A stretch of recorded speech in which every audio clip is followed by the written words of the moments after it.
The April 10th, 2019 special meeting of the City Council is called to order. This meeting has been properly noticed and posted in compliance with the open meeting law. This building is protected by a state-of-the-art fire detection and suppression sprinkler system. If alarms should activate, and if Mr. Coffin would please not talk while others are talking.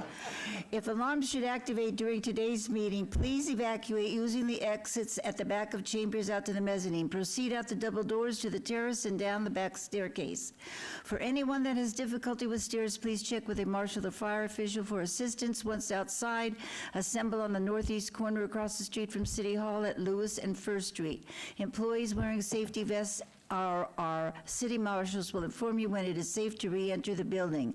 For public comment related to the items on the agenda, citizen participation and public hearing items, we have available a speaker card which you can complete and submit to the city clerk. Cards are available online in the clerk's office or at the rear of the chambers.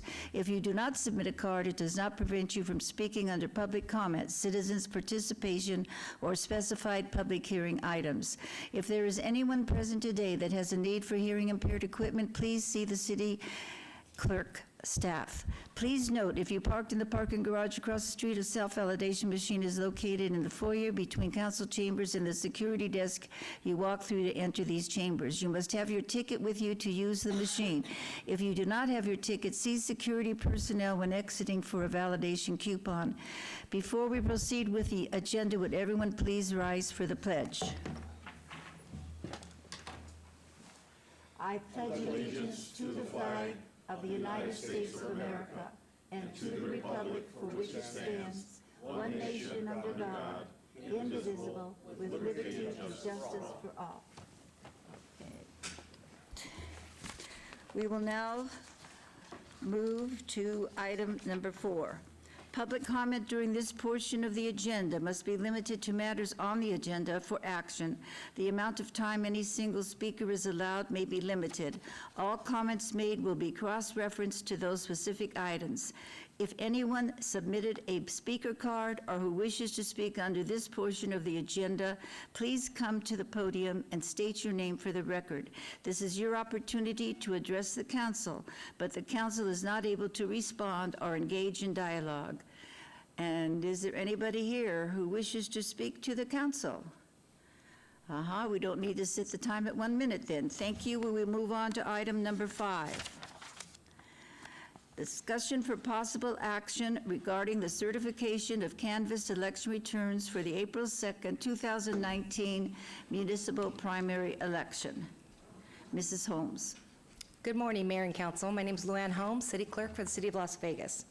For the 2019 primary election, there was an active voter registration of 311,331 voters in the city.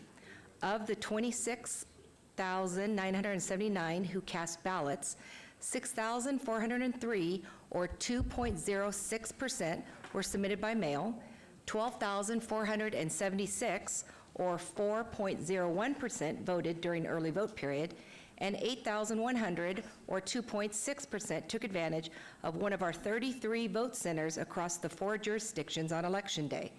The total ballots cast represent 8.67% of the total registered voters. There was one irreconcilable error in the 26,979 ballots cast, with no tabulation errors identified.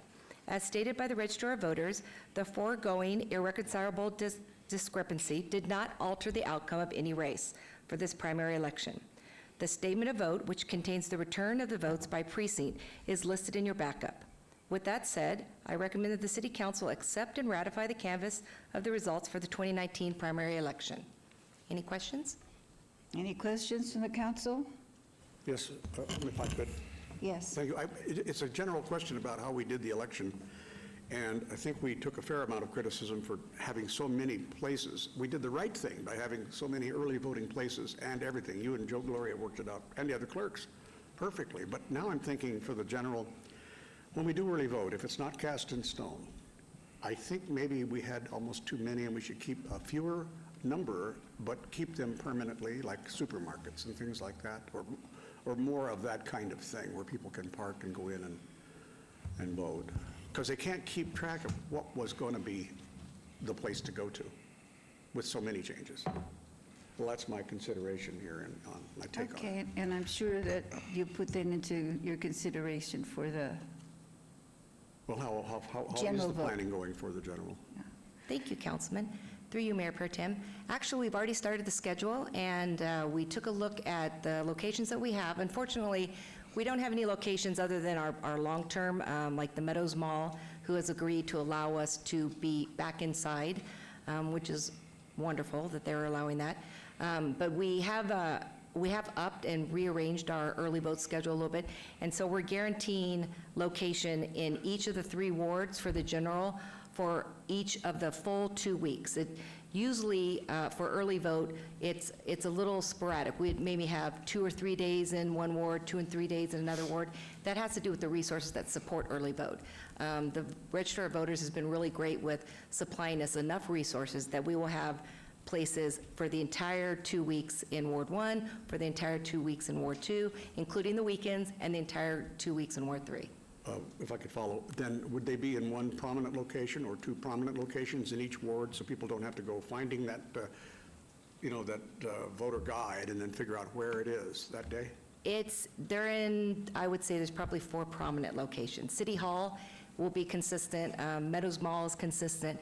We're using East Las Vegas Library. We're using, which one? Oh, Cardenas, yeah, Cardenas allowed us a few more days. That's on the east side, and that's great. On your side. Sorry. So, and then of course, we're going to publicize, we're going to be publishing the schedule. We'll put the schedule out on the website. We'll make sure there's a lot more communication about those locations going out to the Thank voters you. as well. Thank you, that's what I needed. Thank you very much. Mr. Greer? Thank you, Madam Mayor Pro Tem. One, I just want to clarify with legal on the record, considering the fact that I was a part of this past election, am I okay to discuss and vote on this? Yes, I Councilman. you think are. so. Okay, just want to verify. Thank you. Oh, I don't we want have to a get in vote? trouble. You're fine. All right, thank you. And two, this past cycle, there was a lot of discussion, I know in my ward, with early voting. We only had, Doolittle was only open for a couple of days, which is right in the heart of that. If it would have been open really for the entire time, would have been better. I'm not sure how much turnout would have been better or not, but it would have been giving people more ample time. And I got a lot of discussion about that during the campaign season. And two, are we not going to have any, moving into the general, polling places in wards 4, 5, and 6? Well, there shouldn't be any there, correct? I mean, people are going to just be in 1, 2, and 3. Correct. Okay. So for the general, we only have wards 1, 2, and 3 that are eligible. So we took the resources that they would normally be putting in 4, 5, Right. and 6, and we reallocate them so that we have a broader coverage in 1, 2, and 3 for the So general. there'll be additional sites that Yes. that can be added. Okay. Thank you. All right, is there a motion?